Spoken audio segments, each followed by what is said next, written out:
Oke, baik, sahabat semua.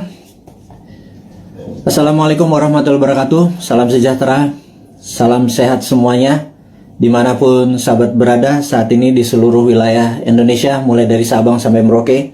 Kita tahu Jawa Bali saat ini masih PPKM level 4. Yang tertinggi itu berapa ya? Saya nggak tahu ya. Saya ini diajari begini-begini. Saya agak sedikit gaptek atau kadang-kadang misinformation.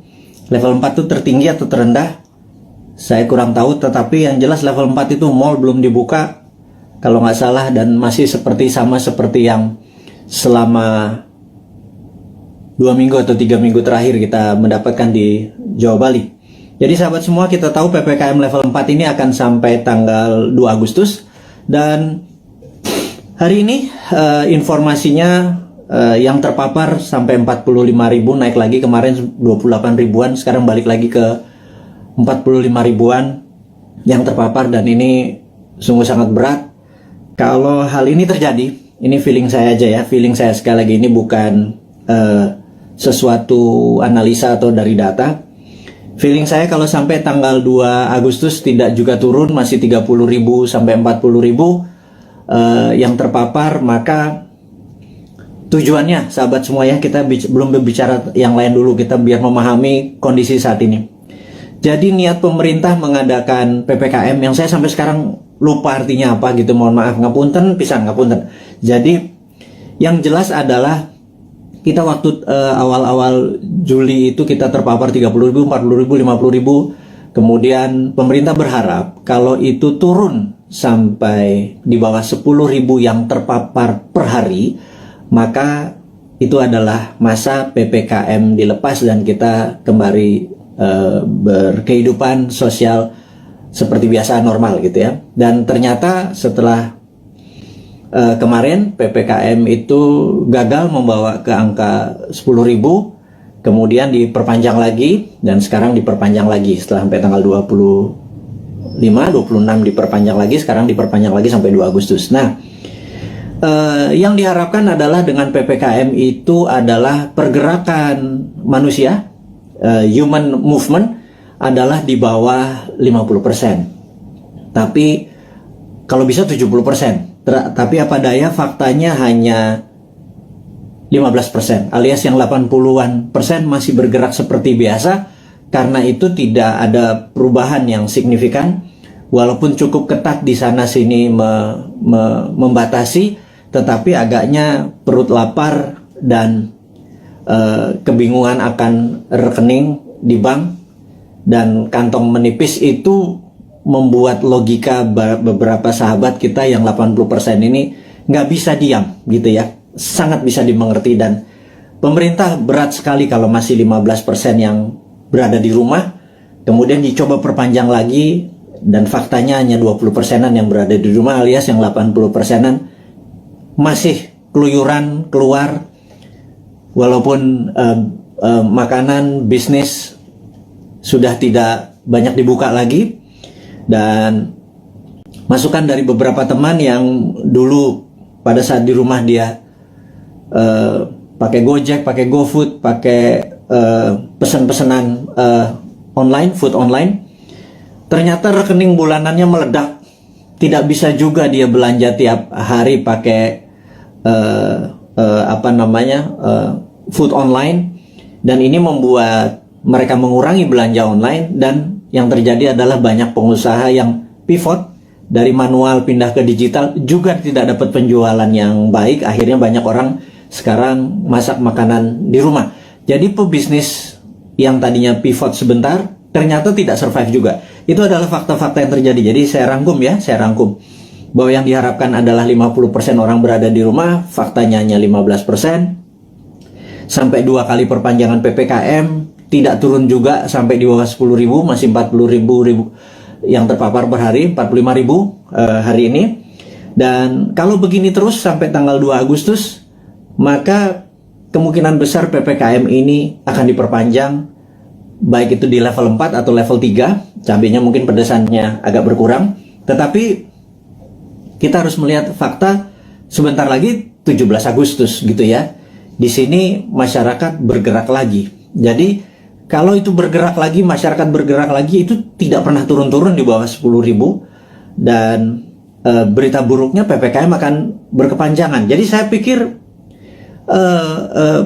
masalah pemaparan COVID dengan PPKM ini terbukti tidak efektif gitu ya. Nah, mungkin kalau di setiap rumah dikasih duit 5 juta per 2 minggu, yang di daerah terpapar PPKM per kepala keluarga, mungkin mereka semua akan memilih diam, karena kalau mereka keluar mereka didenda 5 juta gitu ya.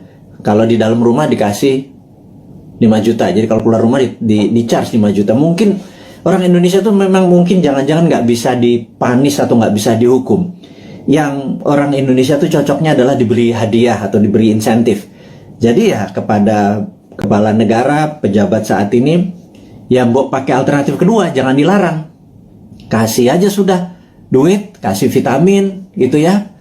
Udah lepas aja, jangan-jangan ini pakai herd immunity, mungkin ya, karuan aja. Jadi ya vaksin diteruskan, vitamin dikasih setiap rumah, duit dikasih 5 juta sebulan gitu ya. Mungkin mereka akan manut sama pemerintah dan gagasan-gagasan ini tadi. Oke. Kemudian saya juga ingin mengabarkan bahwa kita mempromosikan yang namanya kibarkan bendera putih jika Anda atau sahabat semua punya masalah keuangan, masalah kesehatan, dan tugas sahabat semua adalah menurunkan bendera putih itu dengan menolong mereka. Jadi bendera putih itu adalah tanda bukan menyerah, bukan kalah. Itu adalah tanda Anda butuh pertolongan gitu ya. Kita bingung kalau bendera kuning nanti di sebagian wilayah dibilang kematian, tapi di daerah Makassar putih malah dibilang kematian. Tapi ini bukan itu masalahnya. Kita hanya ingin memberi signal dari sesama untuk sesama bahwa kalau ada bendera putih naik, tanya dia, tolong dia gitu ya. Tetapi saat ini pemerintah dan partai yang mendukung pemerintah agak sensi gitu ya. Dianggap gerakan bendera putih ini adalah gerakan politik yang menganggap kalau itu banyak bendera putihnya dianggap pemerintah ini tidak perform, dan bendera putih ini gerakannya dicoba diganti dengan memasang bendera merah putih, yaitu pejuang melawan COVID. Ini yang saya sedikit heran, kok sensitif banget sih ya pada saat orang atas nama kemanusiaan bergerak dicap mau berpolitik gitu ya. Enggak lah. Kali ini nih politik nomor 5 kali. Nomor 1 adalah humanitarian atau keselamatan sesama anak bangsa. Kalau pemerintah nggak bisa bantu, kita coba bantu dengan berkontribusi menurunkan bendera putih. Jadi bendera putih sekali lagi bukan gerakan politik. Dan kalau Anda, wahai pejabat, sekarang memutuskan untuk memasang bendera merah putih sebagai bentuk perjuangan terhadap COVID, kita dukung juga gitu ya. Bendera merah putih kita naikkan. Tapi kalau teman kita lapar, kodenya apa? Kalau ditaiknya bendera merah putih kan perjuangan gitu ya. Nah, tapi terlalu politik. Sekali lagi, ini bukan politik. Nggak ada niat untuk kita yang mempromosikan bendera putih ini sebagai gerakan politik. Gerakan bendera putih adalah gerakan sosial. Tidak ada niatan untuk berpolitik. Anda aja yang menjabat. Toh 2024 Anda juga selesai semua jabatannya ya. Dan saya titip ya, tolong utangnya jangan banyak-banyak. Karena kami repot bayarin utang Anda gitu ya. Sekali lagi, kami nggak akan cawe-cawe kok sama Anda ya, tapi pasti kami suruh bayar gitu ya. Dan Anda, ya mbok, jangan nambah lagi utangnya gitu ya. Berat loh, hampir 6.500 triliun utangnya saat ini. Dan pilihannya Ibu, itu juga masih ngutang lagi, nambah 500 triliun lagi.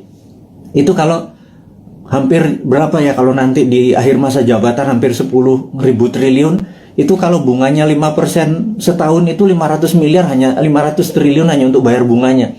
Kasihan Pak, kita nih Pak, New Mind ini Pak, nyaurin utang gitu ya.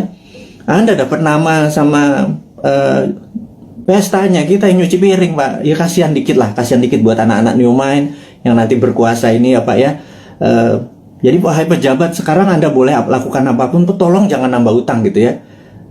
Pusing kita nanti bayarnya, anak cucu kita bayarnya. Dan tapi tenang, kalau New Mind berkuasa, Anda nggak diganggu kok, nggak ada masalah legal, nggak masalah buzzer menyerang Anda. Enggak lah, Anda aja yang pakai buzzer itu untuk membunuh karakter orang-orang yang tidak setuju. Silahkan Anda aja, kita tidak akan balas. Itu bedanya, kita akan mikul dhuwur mendem jero. Kita mendem rasa kita kita akan kelarkan ini. Tidak ada dendam di antara kita. Bahkan Anda ngutang, monggo, tapi jangan banyak-banyak, karena kita akan nyaur. Tenang ya, saya nggak yakin Anda bisa nyaur atau membayar utang tersebut, tapi New Mind bisa. Jadi sekali lagi, pesan kepada pejabat, Anda masih punya 3 tahun. Bendera putih bukan gerakan politik. Bendera merah putih Anda adalah gerakan politik. Anda mau berjuang melawan COVID, kita juga berjuang melawan COVID. Kita mau membantu sama, itu adalah gerakan kita. Anda nggak dukung, nggak apa-apa. Anda mau menjalankan 3 tahun lagi, monggo, silahkan, kami nggak cawe-cawe. Tapi pesan satu aja, jangan nambah ngutang ya, gitu, karena repot kalau ngutang diperpanjang. Karena pasti kami yang nyaur, kami yang ini. Anda sekarang silahkan, terus kedua, Anda boleh menggunakan buzzer, silahkan membunuh siapapun yang Anda mau oposisi, Anda mau eksekusi dengan buzzer Anda, silahkan. Tapi nanti jangan harap, kami nggak akan gabung dengan oposisi, kami juga nggak akan gabung dengan itu. Kami anggap semuanya old mind ya, mau oposisi mau incumbent, kami anggap semuanya old mind ya. Sekali lagi kami ulangi, New Mind itu menganggap oposisi saat ini dan incumbent itu adalah old mind. Kenapa kami bilang oposisi itu adalah old mind? Karena sampai sekarang oposisi itu tidak juga memberikan solusi kepada pemerintah. Dan kedua, pemerintah saat ini bengep-bengep berjuang gelundang-gelundung sendirian, keberatan, ditolong, disaranin, gak denger, ya wis, kita cuma bisa ngasih saran, kita nggak pernah ngeritik loh, ngeritik kasih saran, atau ngasih saran sekalian, Anda nggak pakai silahkan, nanti kita pakai gitu ya. Jadi sekali lagi, New Mind itu bukan oposisi, New Mind itu bukan incumbent, New Mind adalah NKRI garis lucu, dah gitu ya. Jadi pesan kami sekali lagi kepada pejabat, jangan pernah ngutang gedean karena kasihan New Mind. Tapi kalau Anda bisanya ngutang, ya monggo, yang penting hidup ini NKRI masih tetap nyambung. Tapi kita akan semangat terus melunasi utang Anda, satu. Yang kedua adalah kita tidak akan cawe-cawe, kita nanti tidak akan punya buzzer gitu ya. Kita akan menggunakan semuanya baik, semuanya terbuka, semuanya pakai tepos seliro. Kalaupun saya nggak ngerti ya, saya mungkin nanti atau teman-teman akan sowan kepada senior-senior itu gitu ya, gimana ngurusnya waktu itu. Tapi yang New Mind tetap kita akan humble, rendah hati, dan tidak punya dendam ya. Itu kita berita yang di awal dialog malam ini, di malam Selasa di tanggal 27 Juli, di mana saat ini Santara alhamdulillah baru berusia 3 tahun, dan kami menyatakan masih perjuangan masih panjang untuk menolong UKM akar rumput. Kami baru saja menyalurkan total 3 tahun itu tidak sampai 200 miliar. Kami membutuhkan UKM yang masih membutuhkan dana, karena sekali lagi kami melihat bahwa UKM lah bisnis yang survive di masa krisis, yang tetap eksis di masa krisis adalah UKM. Terbukti tahun 98 UKM yang survive. Tahun 2008 sewaktu subprime mortgage menimpa dunia, UKM-nya survive. Dan tahun ini, tahun COVID, tahun pandemi, itu pun UKM yang bisa survive. Dan kita tahu UKM saat ini dianaktirikan oleh old mind, karena kita tidak bisa minjam kredit dibatasi, hanya daerah-daerah tertentu, harus punya jaminan dan lain sebagainya. Kalau sahabat punya masalah keuangan dan perlu pendanaan, Anda mau scale up, Anda mau meningkatkan penjualan, mau menambah cabang, apapun itu, yuk UKM datang. Kami, Anda mendaftar hari ini 10.000 UKM pun Santara bisa menelan dan membantu itu semua. Kami akan gulung komeng kerja keras seperti pemerintah saat ini membantu rakyatnya. Kita membantu sisi UKM-nya saja. Kami siap, dan kami tadi rapat semua di keluarga besar Santara untuk mulai hari ini, tanggal 27 Juli 2021, 3 tahun usia Santara. Kami siap tidak tidur siang malam, membagi jam kerja untuk membantu teman-teman agar UKM-nya bisa sukses, eksis di tengah krisis dengan pendanaan. Yang kedua adalah, kita tahu teman-teman investor, teman-teman yang mempunyai portfolio keuangan, kami sangat menyarankan, Anda saat ini mungkin punya tabungan, deposito, mencari tempat investasi. Anda tidak perlu investasi besar yang beresiko, seperti misalnya di dunia properti Anda harus beli tanah dulu, seperti di usaha-usaha yang lainnya. Sementara uang atau modal Anda terbatas, katakanlah kecil, di bawah 10 juta, di bawah 20 juta gitu ya, dimana investasi yang lain besar-besar. Urun dana adalah kita bersama-sama bergandengan tangan membantu UKM. Jadi underlying uang kita adalah UKM, dunia nyata, dunia real. Jadi kalau Anda punya 10 juta, 2 juta, 1 juta, berapapun itu, kalau di deposito nggak ada artinya, ditaruh di ATM atau habis gitu ya, ditaruh di bini apalagi gitu. Nah, cobalah portfolio Anda, keuangan Anda mulai dibagi-bagi. Jadi misalnya letakkan sedikit di UKM Santara. Anda bisa pilih, sebentar lagi listing-listing di Santara itu akan bertaburan. Pilih, Anda pilih sendiri. Di dalam investasi, Santara hanya penghulu.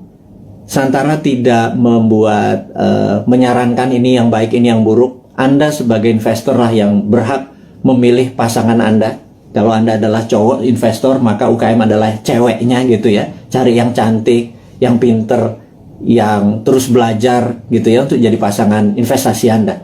Jadi saya sangat sarankan kalau Anda berminat menjadi investor di Santara, hubungi nanti di IG-nya Santara, ada nomor investor. Kalau Anda mau invest, Anda nggak usah pikir, wah saya nggak punya duit 100 juta, kita nggak butuh. Sahabat, kita yang butuh adalah uang-uang yang nganggur, yang receh, ketimbang ditaruh di tabungan Anda di celengan babi itu, namanya juga celeng gitu ya. Anda pindahkan aja 1.500.000 uang Anda itu, pindahkan ke UKM. Jadi ada dua hal. Satu, Anda bisa dapat dividennya. Dua, Anda menolong ekonomi saudara kita sendiri, para UKM. Jadi itulah filosofi Santara dan niat Santara untuk membantu. Dan Santara saat ini kami ingin melaporkan juga bahwa dalam 2-3 tahun ke depan, dan mulai dari ulang tahun yang ketiga ini, kita akan membuat Santara Internasional. Jadi Santara Viet di Vietnam, Santara Thai di Thailand, dan Santara Filipina. Itu 3 negara akan kita buat duluan. Jadi kita ingin Santara ini go internasional. Itu kita udah siapkan, kita udah ada mitranya. Jadi bukan hanya Gojek bisa di Vietnam, Santara pun bisa. Karena Santara punya keunikan, ini adalah equity crowdfunding pertama di Indonesia dan terbesar. Dan kita bercita-cita ingin menjadi yang terbesar di ASEAN atau di regional. Dan ini hanya membuktikan bahwa Indonesia bukan jago kandang. Indonesia di bawah New Mind itu ekspor kita. Buktinya Santara. Karena di Vietnam, di Thailand, dan di Filipina tidak ada. Jadi kita go global, company kita. Dari sana ya dong untuk dong ya. Jadi Vietnam untuk Vietnam, Thailand untuk Thailand. Dia hanya pakai softwarenya kita. Dan mereka sangat antusias sekali. Nah, bayangkan kalau nanti ada 10.000 perusahaan Vietnam listing di Vietnam, tapi di Indonesia cuma 1.000. Yang ada masalah adalah orang Indonesianya. Orang Indonesia akan mikir kali ya. Banyakan mikir, banyakan analisa, kepinteran kali ya, jangan-jangan. Karena itulah saya pikir ke depan, mbok kurangi mikir gitu ya. Berprasangka baik, banyak baca, terus banyak berdiskusi yang sehat. Jangan ngikuti buzzer nggak buat kita pinter gitu ya. Buzzer membuat kita hanya jadi kuda-kuda terus, curiga terus gitu. Jadi sahabat semua, kita lanjut lagi. Santara Go Internasional ini dikawal oleh seorang profesional yang khusus untuk melaksanakan di bidang internasional ini. Dan kami serius sekali untuk membuat Santara menjadi perusahaan regional gitu ya. Kemudian ada lagi yang menarik. Santara adalah satu-satunya yang maaf agak meler ini. Jadi Santara satu-satunya saat ini yang siap dengan secondary. Secondary itu begini. Kalau Anda invest, Anda ingin exit, itu exitnya bisa di secondary. Jadi investasi itu ada dua. Satu dari dividen. di mana Anda dapat benefitnya, dividen. Dua adalah kenaikan dari nilai saham tersebut. Dan kenaikan nilai saham tersebut bisa Anda lepas di mana? Di secondary market. Jadi kalau Anda misalnya saat ini di IDX atau di Bursa Efek Indonesia, Anda membeli saham katakanlah BCA gitu ya, harganya lupa saya sekarang berapa, 30.000 atau 29.000 kali. Begitu Anda membeli, suatu hari harganya menjadi 30.000 atau 31.000, ada untung 1.000-2.000 perak. Anda selain dapat dividen dari BCA, Anda juga bisa exit, dapat 1.000 atau 2.000 rupiah per lembar saham yang Anda beli. Jadi Anda dapat capital gain-nya gitu ya. Nah, capital gain itu eksekusinya ada di secondary market. Jadi kalau Anda sekarang pemain kripto, Anda doge, Anda beli Bitcoin di harga dari langit, misalnya 100 juta, sekarang harganya 101 juta, Anda jualan untung 1 juta. Itu namanya secondary market. Anda melepas secondary market. Nah, sebentar lagi Santara akan meluncurkan secondary market. Izin kita dari OJK sudah lengkap. Jadi bisa dibayangkan saat ini ada 1 juta sahabat kita yang bermain di kripto gitu ya. Uangnya tentunya saham-saham internasional. Koin-koin yang Anda main adalah koin internasional. Jadi uang Anda sebenarnya menguntungkan negara lain. Terus kemudian di Bursa Efek Indonesia juga ada sekitar 1,2 juta investor yang setiap hari ada di floor saham untuk jual beli sahamnya.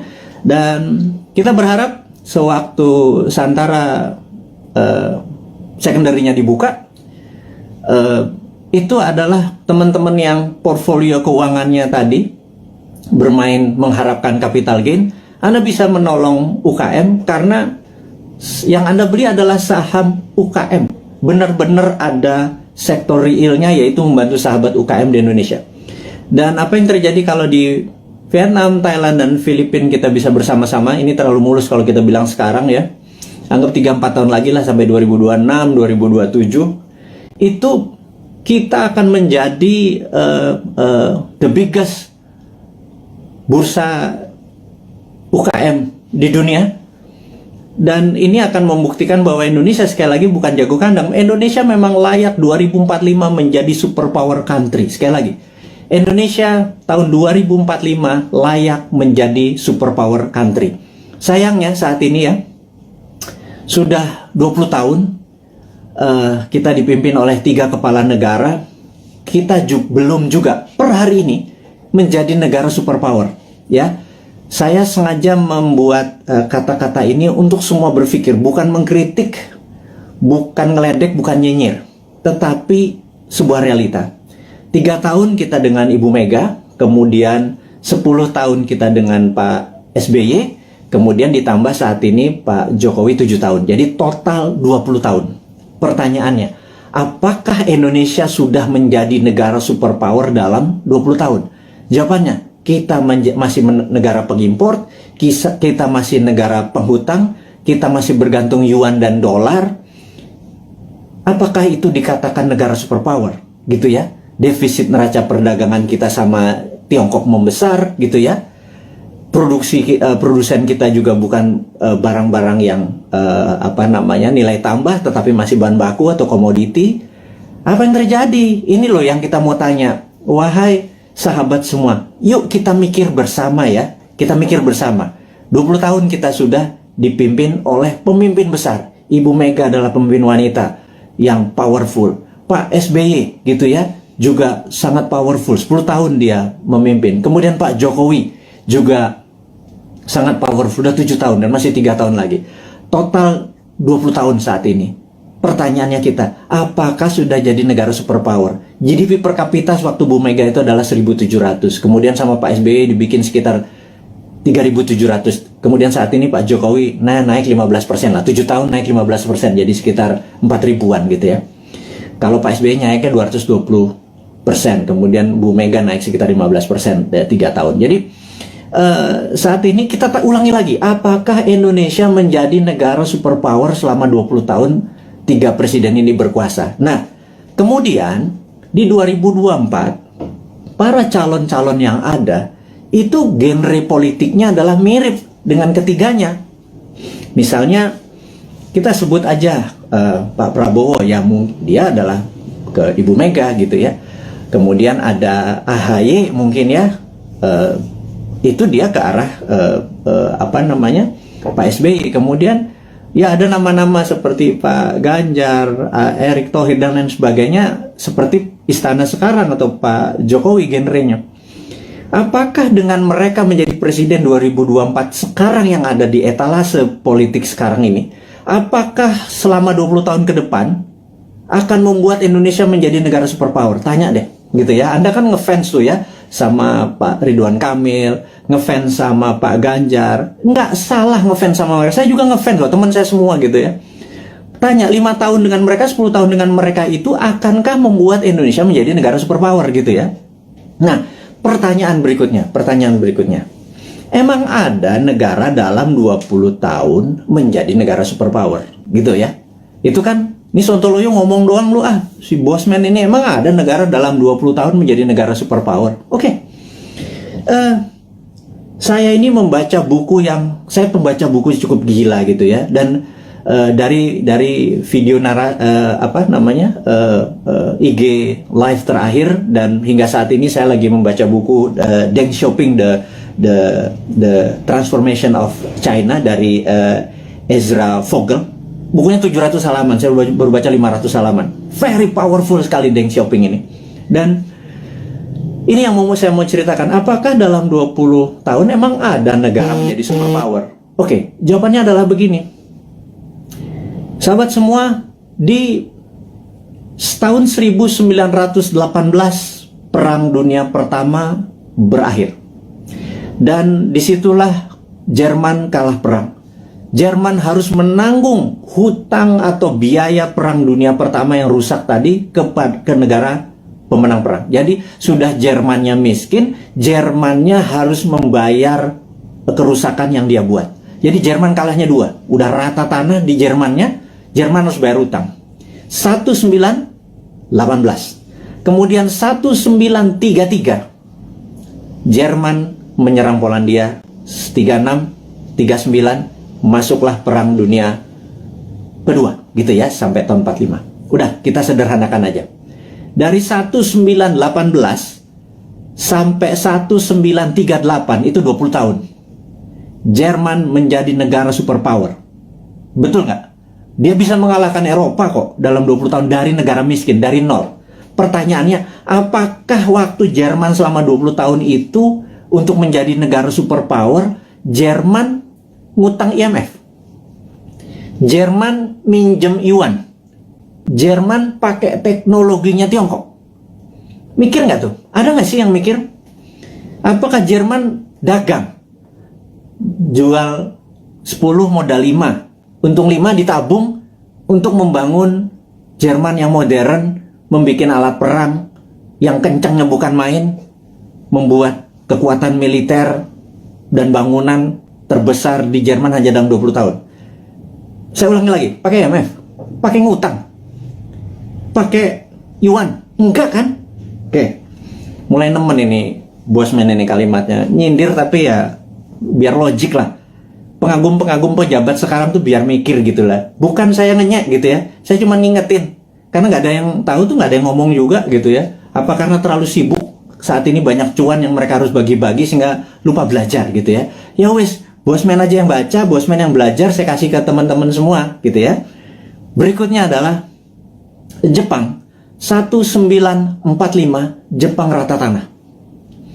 Jepang rata tanah. Hiroshima Nagasaki itu rata tanah. Pusat perdagangan dia udah nggak produksi lagi. Kemudian 1964, 19 tahun, ada yang namanya Olimpiade Tokyo. Seperti sekarang ini ada Olimpiade Tokyo. Anda harus nonton. Waduh, itu atletnya model semua itu. Ada Alika Smith, ada Robin dari Kanada, ada yang Jerman. Udahlah, Anda nonton lah. Jangan kebanyakan nonton acara sinetron di Indonesia, itu nggak ada pelajaran apa-apa itu. Sekarang udah sehat, kita semangat nonton Olimpiade yang saat ini ada di Tokyo gitu ya. Oke, balik lagi ke selama 19 tahun, kemudian tahun Jepang membangun di tahun 1964 Jepang mengadakan Olimpiade Tokyo, dan itu adalah Olimpiade modern pertama di dunia. Atlet-atlet yang datang ke sana terkagum-kagum kok bisa Jepang menjadi negara yang sangat maju gitu ya dalam tahun 64 itu, dan kemudian tahun 80-an alias 20 tahun setelah itu, kita bicara tahun 80-an, ada Sony, ada Toyota itu menguasai dunia seperti China sekarang. Jadi ternyata bisa tuh menjadi negara superpower dalam 20 tahun gitu ya. Nah, kemudian tahun 79 Tiongkok jangan tanya, Tiongkok rata tanah. Mao Zedong itu merusak semuanya, membakar orang-orang pinter, buku dibakar. Sampai orang yang Mao Zedong tidak sukai berkuasa atau mendapat kesempatan memimpin yang namanya Deng Xiaoping. Deng Xiaoping ini dalam pidatonya sering mengucapkan kata-kata demokrasi, sangat menarik. Demokrasi ini bukan berarti hanya pemilihan langsung, tapi demokrasi ini adalah semua orang yang berprestasi itu boleh mendapat jabatan yang tertinggi. Jadi orang berprestasi bukan karena dia membantu pemenangan terus dijadikan komisaris, bukan ya, bukan seperti itu ya. Jadi benar-benar berdasarkan merit atau prestasi, namanya meritokrasi. Nah, demokrasi ini adalah membebaskan semua orang yang berprestasi untuk menduduki jabatan penting. Nah, Deng Xiaoping memepet Ronald Reagan di tahun 80-an, dan Amerika banyak membantu Deng Xiaoping yang mengatakan dia akan mengikuti apa yang negara demokrasi mau. Ini yang saya bilang dia main tiga kaki. Kemudian dia harus memilih, dia berpihak ke Rusia, Soviet, atau ke Amerika. Dia main dua kaki, ke Soviet sesama komunis, ke Amerika pura-pura ikut demokrasi. Di tahun 1989, Deng Xiaoping menghadapi sebuah dilema yang besar di mana demokrasinya meminta banyak korban, dan disitulah ada dua pilihan: soft power ikut demokrasi atau hard power China mulai berdiri sendiri. Akhirnya Deng memilih pilihan kedua, disikat 10.000 mahasiswa di Tiananmen Square, dan disitulah muncul Tiananmen Papers. Jadi efeknya adalah seluruh investor keluar dari Tiongkok pada saat itu, China alone, China sendirian. Di tahun 89, para petinggi PKC, Partai Komunis Cina, memutuskan fuck IMF. Nah, kalimat gue ngomong gini nggak apa-apa ya. Kemudian dia mengatakan waktu ada Tiananmen, Gorbachev itu ada di Tiongkok. Deng Xiaoping di bukunya bilang, Gorbachev goblok katanya gitu. Nah, akhirnya benar, perestroika dan glasnost-nya Gorbachev merubuhkan Uni Soviet gitu ya. Sementara Deng Xiaoping dengan protokol Tiananmen-nya membuat China 89 ya, sendirian, semua ditinggalin sama perusahaan-perusahaan asing. Dia mulai memprinting renminbi dengan yuan dan lain sebagainya, itu udah saya lama ceritakan. Puncaknya adalah tahun 2008 pada saat Olimpiade Beijing. Jadi tahun 1989 sampai 2008 adalah 19 tahun. Oke, kita buletin aja. 20 tahun. China menjadi negara superpower. Sekali lagi, sejak saat itu sampai sekarang 20 tahun kemudian 2013, China punya policy mulai ofensif, mulai menyerang, mulai keluar untuk membuktikan kedikjayaannya dia. Selama 3.000 tahun, Tiongkok adalah negara trader terbesar di dunia. 200 tahun terakhir, Eropa masuk ke Shanghai, ke Beijing, dikasih narkoba, opium, membuat goblok orang-orang Tiongkok, dan membuat Deng Xiaoping bilang, kita harus merebut balik. Kemudian apa yang terjadi 20 tahun setelah tahun 89, tahun 2008 adalah puncak ekonominya Tiongkok, dan sekarang dia terus berjalan. 20 tahun kemudian, dalam 40 tahun, Tiongkok kembali menjadi negara trading terbesar di dunia dan negara kedua terkaya setelah Amerika. Sekali lagi, sahabat semua, ini membuktikan bahwa dalam 20 tahun harusnya Indonesia bisa menjadi negara superpower.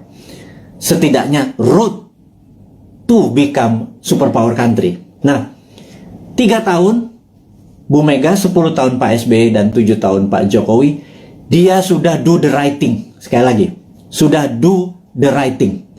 Ke depan, 20 tahun ke depan, sampai 2045, Indonesia untuk menjadi negara superpower, apakah genre old mind Anda masih mau pakai? Kalau Anda mau pakai ya silakan, karena ini kan demokrasi, gitu ya. Tetapi kalau Anda mau memakai new mind, ini persis seperti apa yang Tiongkok lakukan, seperti Jerman lakukan, seperti Jepang lakukan. New mind punya konsepnya. Monggo, yang menjadi presiden yang Anda sekarang ada di etalase, monggo. Tetapi kalau mau pakai konsepnya new mind, kita sudah lengkap. Inilah sahabat semua, sahabat-sahabat Bosman kaum Sontoloyo dari Republik Sontoloyo ini. Saya minta Anda semua sekarang mempromosikan ini semua. Bukan karena Bosman mau jadi presiden. Enggak, lupakan. Enggak penting. Yang penting kita cuma sejahtera. Untuk sejahtera itu harus punya konsep menjadi negara besar di tahun 2045. Gitu ya. Nah, untuk itu sekali lagi sangat rinci. Gimana caranya? Yaitu contohnya adalah kita tahu UKM saat ini 97% angkatan kerja itu adanya di UKM. Saya ulangi lagi. 97% angkatan kerja itu ada di UKM. Gara-gara pandemi, 9,7 juta sahabat kita menganggur. Karena Pak, UKM yang terpukul. Berikutnya, UKM saat ini belum menjadikan karpet merah difasilitasi oleh pejabat negara. Karena kita belum bisa berdaulat UKM itu. Padahal ada lebih 50 juta UMKM ya, dari mikro, kecil, menengah, yang menghidupi 97% angkatan kerja. Jadi, kalau angkatan kerja ini mau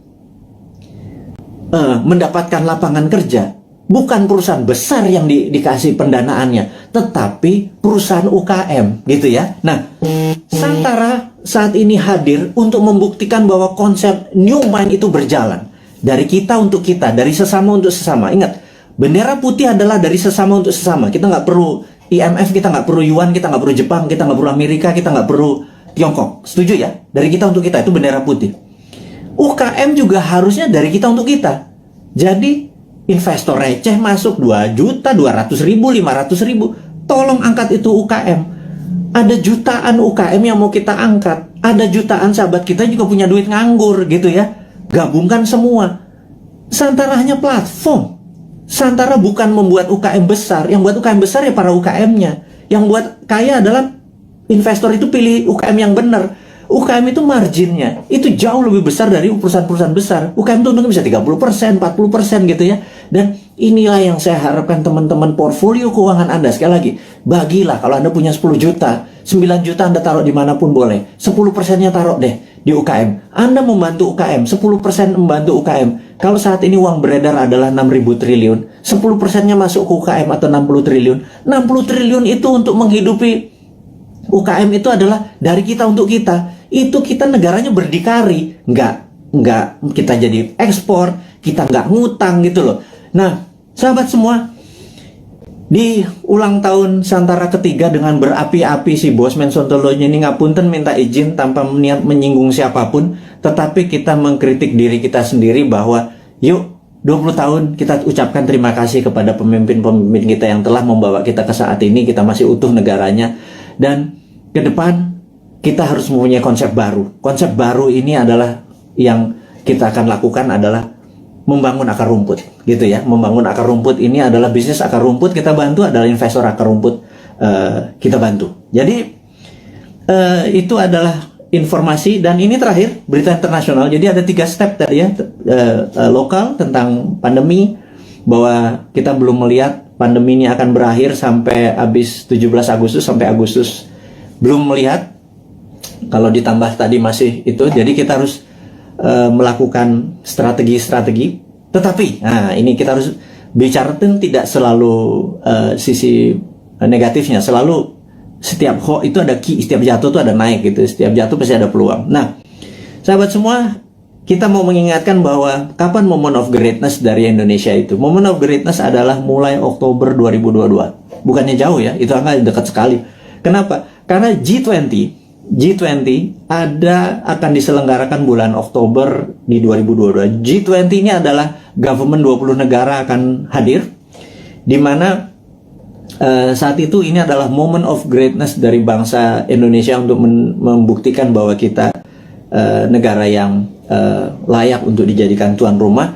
Dan pada saat itu kita harus menyiapkan, sahabat semua, menyiapkan sesuatu untuk momen sebesar ini itu tidak semalam atau 2 malam.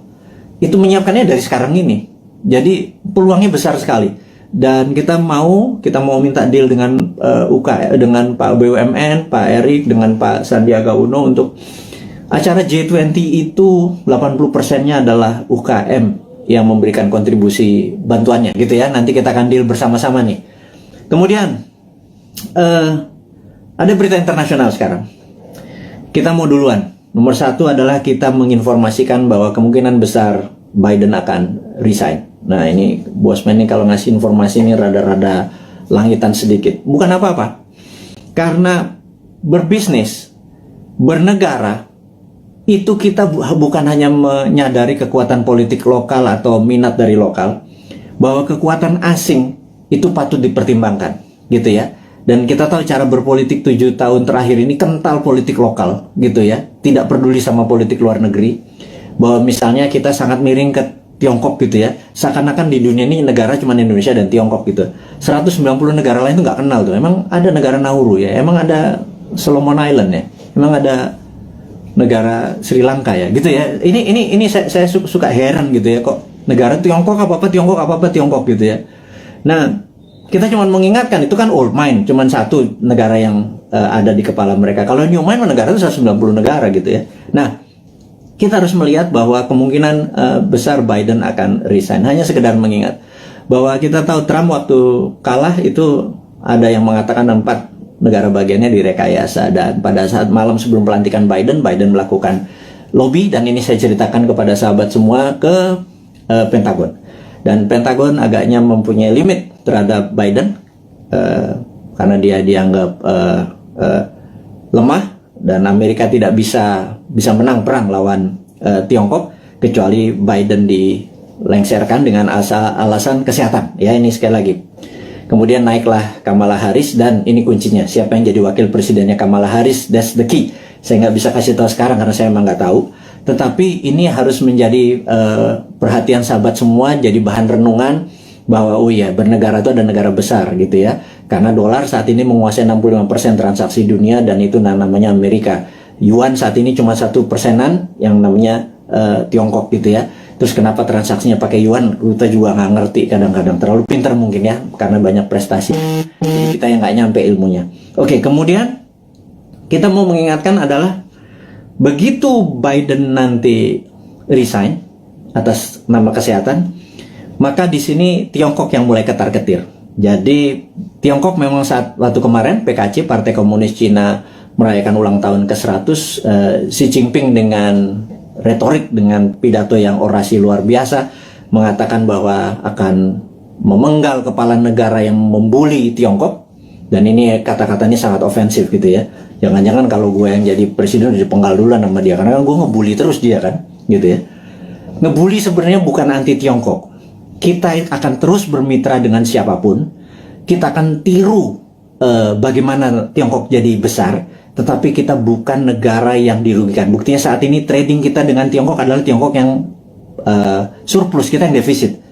Jadi kita kalau menjadi presiden nanti, kaum Newman bilang kita harus impas dong, jangan lo yang positif, kita juga harus positif atau impas, jangan kita yang defisit gitu ya.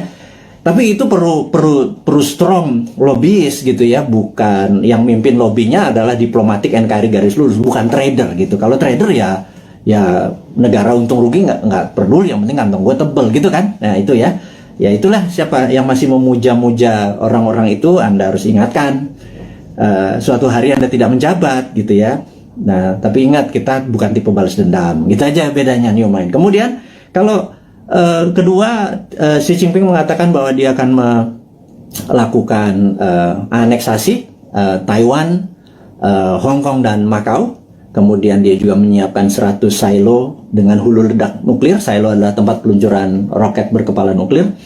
Ini menunjukkan Cina benar-benar ready untuk war. Nah, pertanyaannya, apakah akan terjadi war physical? Di sini kita mau mengingatkan bahwa sewaktu kita melihat dari sisi Amerika, apakah Amerika akan melakukan naval war? Karena perang China sama Amerika battlefieldnya atau tempat perangnya adalah Laut Cina Selatan. Karena perangnya laut, maka perangnya naval. Naval itu adalah perang kapal. Jadi kapal Amerika mungkin mepet sampai China, Tiongkok sisi barat, sisi timur. Kemudian sebelum mepet tersebut, roket-roketnya Tiongkok langsung mukulin kapal di navinya kapalnya Amerika. Tapi kayaknya nggak mungkin, karena itu tidak berefek kepada mainlandnya Amerika. Dan perang di laut itu mahal, gitu ya. Perang di laut itu mahal. Jadi sahabat semua, apa yang dilakukan kalau perang ini terjadi? Perangnya ada dua, yang kita sebut ini perang baru. Perang baru, saya baru baca bukunya soalnya. Saya ini kaget-kaget dengan istilah baru. Saya nggak yakin para pejabat sekarang sempat baca. Jadi ya udah kita ajarin aja mereka dengan ini, namanya invisible war atau perang yang tidak terlihat. Perang tidak terlihat ini ada dua. Nomor satu, kita tahu bahwa Amerika punya angkatan ke-6 yang namanya Space Army, ya. Angkatan ke-6 Space Army Amerika ini yang perangnya nanti perang bintang atau Space War, karena dia punya orbit tertinggi. Jadi orbit posisi satelit, posisi orbit satelit Amerika itu di orbit tertinggi, karena posisi dia di atas dari 1000 satelit Cina. Kita tahu di dunia ini ada sekitar 20.000 satelit. 60% adalah milik Amerika. Cina cuma 1000. Itu ditembakin semua satelitnya dari pakai laser magnetic beam yang Amerika saat ini punya. Itu pasti China shutdown itu, gitu ya. Kemudian kita mau mengingatkan lagi, invisible war kedua adalah pandemi, gitu ya. Jadi dihajar dengan pandemi di sisi bawah, di atas, di yang tidak kelihatan juga di sisi battle space, perang udara. Nah, teman-teman, apapun yang terjadi perang antara gajah, dua gajah itu jangan pelanduk mati di tengahnya, jangan Indonesia mati di tengahnya. Karena itu kita selalu menantang old mind ini. Punya plan B nggak? Gitu ya. Sekali lagi, punya plan B nggak kalau benar-benar ini terjadi? Karena kapanpun bisa terjadi. Anggap tidak terjadi, tapi kan plan B tetap harus punya, gitu ya. Gitu. Misalnya kita tanya lagi, kalau vaksin yang 150 juta sudah divaksinin semua warga Indonesia, tetapi tetap aja COVID tetap merajalela, punya plan B nggak? Gitu ya. Nah, kalau nggak punya plan B, ini bernegara model apa sih kalian itu, gitu ya? Nggak ngerti geopolitik luar negeri, nggak ngerti pandemi, bahwa itu adalah war tool, strateginya adalah gagap, gitu ya. Kita sekali lagi, ini bukan mengkritik, ini mengingatkan bahwa kesadaran bernegara dari kaum New Mind itu tinggi. Kita ini patriotis semua nih, kaum New Mind ini. Kita nggak pernah menyalahkan tanpa solusi, gitu. Kita ngeritik barusan aja, nyinyir sedikit, tetap ngasih solusi, gitu ya. Nomor satu solusinya apa? Itu kita kasih berita internasional bahwa Biden mungkin resign, China sama Amerika mungkin eskalasi perangnya akan tinggi. Kemungkinan perangnya adalah invisible war, yang satu pakai space orbit tertinggi dan kemudian pakai COVID atau pandemi, gitu ya. Kemudian perang ini dengan COVID ini akan panjang, gitu. Pertanyaan berikutnya adalah, setelah pandemi ini masih ada perang nggak? Karena saat ini masuk perang dunia ketiga sesungguhnya. Perang dunia ketiga itu ada common enemy, ada musuh bersama. Kalau dulu Jerman di perang dunia pertama, cuma ada Jerman dan Jepang di perang dunia kedua. Common enemy kita atau musuh bersama kita saat ini adalah pandemi. Seluruh dunia kena pandemi. Jadi kita ini harusnya udah masuk kategori war dan invisible war tentunya. Musuh kita tak terlihat. Ini kita harus gandengan tangan sesama apa namanya human atau homo sapien ini, sesama makhluk yang namanya manusia ini, gitu ya. Jangan lagi bilang membeda-bedakan agama, ras, suku, dan lain sebagainya negara. Jadi untuk perang lawan pandemi ini kita benar-benar satu saudara semuanya. Nah, yang harus diingatkan lagi adalah setelah pandemi ini kemungkinan besar, dan kita udah ngomong tahun lalu, kemungkinan besar ada yang namanya climate war atau perang cuaca. HAARP atau HARP saat ini sudah mulai saling tembak. Dan dulu selama 10 tahun biasanya di Alaska antara Rusia sama Amerika. Nah, HARP ini, Amerika pernah nembakin HARP ini membuat kelangkaan gandum, sehingga gandum di Timur Tengah kurang karena tidak bisa disuplai oleh Rusia. Rusia dikerjain, waktu itu kering kepanjangan. Kelaparannya di Timur Tengah membuat peristiwa Mesir terjadi, gitu ya. Ini semua ada relasinya dan sudah berhasil merubah. Jadi climate war ini akan membuat kelangkaan pangan. Nah, itu dunia ya, bukan Indonesia saja. Indonesia ini punya kelebihan, yaitu punya 2 musim. Musim hujan, lupa gua. Musim durian juga masuk harusnya ya. Musim kawin segala macam, lupa gua. Jadi bukan musim hujan dengan musim kemarau saja. Indonesia ini 90% wilayah yang mengandung air, H2O maksudnya. Kemudian alamnya ada vulkanik, tektonik, dengan setiap saat alam memberikan pupuknya. Kemudian kita juga memiliki laut yang menghasilkan ikan. Kita ini komplit sehingga Indonesia bisa menjadi, seharusnya kalau di bawah New Mind nanti, Indonesia menjadi the biggest food country. Kita akan banyak membangun food estate. Itu adalah solusi. Dimana pada saat selesai pandemic war, perang ini, kita akan menghadapi perang cuaca atau climate war, dan kita harusnya menjadi rule the world dengan cara itu. Jadi 2045 Indonesia benar-benar menjadi negara superpower gitu ya. Itu kita kasih bocoran-bocoran seperti ini terus untuk mengingatkan bahwa udahlah 20 tahun ke depan bisa Indonesia menjadi superpower, tetapi tidak bisa dengan cara old mind, dengan cara new mind. Ini loh konsepnya new mind. Kita berikan papersnya, kita berikan konsepnya, kita berikan orang-orangnya juga. Kalau Anda nggak, ini kita sepaket kok. Kita sering diskusi, kita banyak, ada sekitar 50-an sahabat-sahabat Bosman, berapa profesor segala macam. Terus saya bukan sendirian. Mana mungkin sih saya bisa buat video setiap hari segitu banyak, dan ilmunya adalah ilmu terupdate. Itu kalau nggak dengan profesor-profesor yang berada di sekeliling saya yang benar-benar mencintai tanah air ini dan benar-benar memahami geopolitik dan geostrategi. Itulah para kontributor yang terus membuat New Mind selama 3 tahun ke depan menjadi pintar. Yang saya harap sih sebenarnya saat ini kan masih 3 tahun, yang old mind minggir, sekitar 30 menteri minggir, menteri-menteri New Mind masuk gitu ya. Tapi ya benar-benar harus versinya New Mind. Nomor 1 misalnya BI kita bubarin di bawah, masuk di bawah Menteri Keuangan, jadi Dirjen Moneter gitu ya. Waduh, kalau kayak gitu mah, waduh, kita printing money, kita kasih ke UKM produksi tentunya, bukan UKM non produksi, UKM produksi dulu supaya nggak terjadi inflasi. Inflasi adalah kalau uang beredar tidak sama dengan produksi, jadi uang beredar harus sama dengan produksi. Berapapun uang dicetak selama produksinya sama, tidak ada inflasi. Kecuali ilmu lama ya, ilmu supaya kita ngutang terus dengan IMF, itu nggak boleh printing money, yaitu ilmunya old mind. Monggo silahkan, masih 3 tahun lagi. Atau mau sekarang mau dibantu sama kita, boleh, minggirlah 30 orang itu, atau minggir semua kabinetnya, masuklah generasi New Mind ini. Nah kalau enggak, ya udah kita nunggu 3 tahun lagi. Tapi sekarang selama 3 tahun kita minteri 200 juta saudara kita debat ilmunya New Mind dengan old mind, kita debat, kita buka. Dan sahabat semua, Anda adalah pahlawan-pahlawan 4.600 ini orang yang mendengarkan Bosman saat ini. Anda adalah orang-orang yang luar biasa yang punya ilmu ini, yang saya yakin Anda berdebat dengan siapapun, Anda udah punya basic ilmunya yang luar biasa. Nah, terakhir saat ini informasinya sahabat semua, entah bagaimana di YouTube itu banyak sekali cerita tentang Satrio Piningit gitu ya.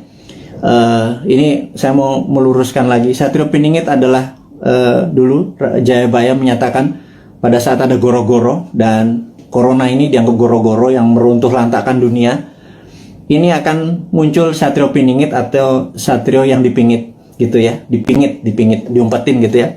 Dan ada yang mengatakan Bosman ini video-videonya dia keluar tapi orangnya nggak keluar. Ini jangan-jangan Satrio Piningit. Saya bilang ini kurang ajar ini. Saya bilang jangan pernah menyebut Satrio Piningit itu Bosman. Nggak ada urusan, sekali lagi. Saya nggak pengen disamakan karena niat saya bukan begitu gitu ya. Terus ada yang bilang bahwa Pak Soekarno itu Jawa Timur atau Majapahitan, Pak Harto Jawa Tengah atau Mataraman gitu ya. Kemudian Pak SBY adalah Jawa Timuran, Majapahitan, Pak Jokowi Jawa Tengah, Mataram. Sekarang sudah masanya balik lagi ke Jawa Timur, Majapahitan, Bosman arek Jawa Timur, terus cocok Majapahitan. Saya bilang lo gila, lo analisa kayak gitu jangan ya. Tolong hal-hal seperti begini jangan diucapkan karena itu nggak penting gitu ya. Memang itu folklore atau cerita rakyat. Oktober 2022, yuk kita bareng-bareng membantu UKM. Kemudian kita tahu bahwa pandemi ini masih lama karena memang didesain atau pandemik atau pandemi yang diplan, yang direncanakan, ada yang ditarget. Kita terus menjaga kesehatan, dan kepada tenaga medis, tenaga kesehatan, kami semua di belakang Anda, jangan pernah menyerah. Terima kasih Anda sudah memberikan hati Anda, tenaga Anda. Saya dan kami cuma bisa mendoakan bahwa terbaik buat Anda, keselamatan buat keluarga Anda, terus menjaga kesehatan. Dan kepada sahabat semua di Indonesia dan dimanapun Anda berada, kaum NKRI Garis Lucu ini, teruslah mendoakan kita supaya menjadi yang terbaik, saling membantu sesama.